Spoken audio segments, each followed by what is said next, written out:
Hi friends, இன்றைக்கி வந்து நம்ம வந்து வெஜ் சாம்பார் போடுறோம். ஒரு ப்ரோ கமெண்ட் இருந்தார், ப்ரோ நேற்று வந்து நீங்கள் வெஜ்ஜு குருமா போடுவீங்க, நல்லா இருந்துச்சு, நீங்கள் வந்து அது மாதிரி வெஜ்ஜு சாம்பார் போடுவீங்க ப்ரோ அப்படின்ட்டு. அவங்க தேவையான பொருட்கள் பார்த்தாலாம்.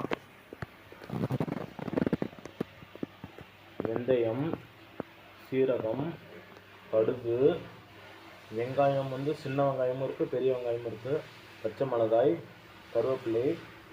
நம்ம வந்து என்ன காய் எடுத்துருக்கோம்னா உருளைக்கிழங்கு, கேரட்டு, அப்புறமேட்டுக்கு தக்காளி, மஞ்சத்தூள், மிளகாய்த்தூள், கொஞ்சமாக புளி, அப்புறமேட்டுக்கு சாம்பார் முக்கியமான தேவை பருப்பு. அப்புறமேட்டுக்கு நம்ம வந்து சக்தி மசாலா தான் நம்ம செய்ய போகிறோம். நம்ம சக்தி மசாலா எடுத்துக்கிறோம். இப்போ வாங்க நம்ம அடுப்பை பற்ற வச்சு நம்ம தாளித்து குருமா சாம்பார் வைக்கலாம். அடுப்பை பற்ற வச்சுக்கலாம்.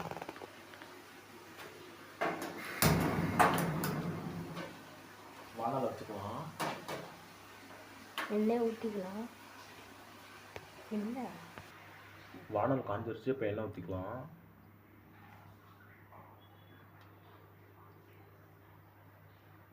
எண்ணெய் ஊற்றியாச்சு. எண்ணெய் காயட்டும்.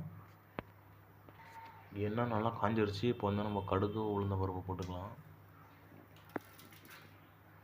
கடுகு போட்டாச்சு.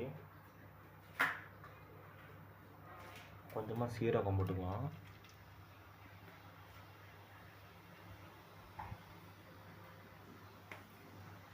கொஞ்சமாக பெருங்காய பொடி போட்டுக்கலாம்.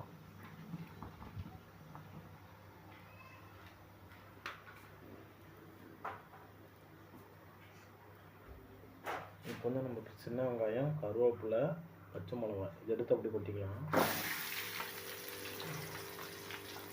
இப்போ வணக்கி கொட்டுக்கலாம்.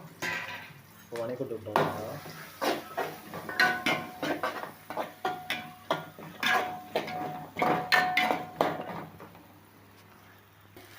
வெங்காயம் நல்லா வணங்கிடுச்சு. இப்போ காயை எடுத்து போட்டுக்கலாம்.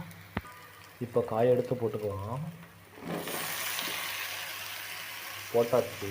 வணக்கி கொட்டுக்கலாம்.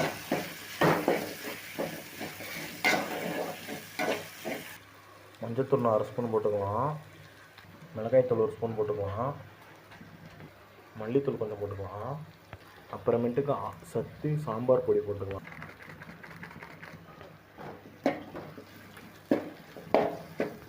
நல்லா கலரையாச்சு. இப்போ தக்காளி எடுத்து கொட்டிக்கலாம். தக்காளி எடுத்து கொட்டியாச்சு. இப்போ வணக்கி கொட்டுக்கலாம்.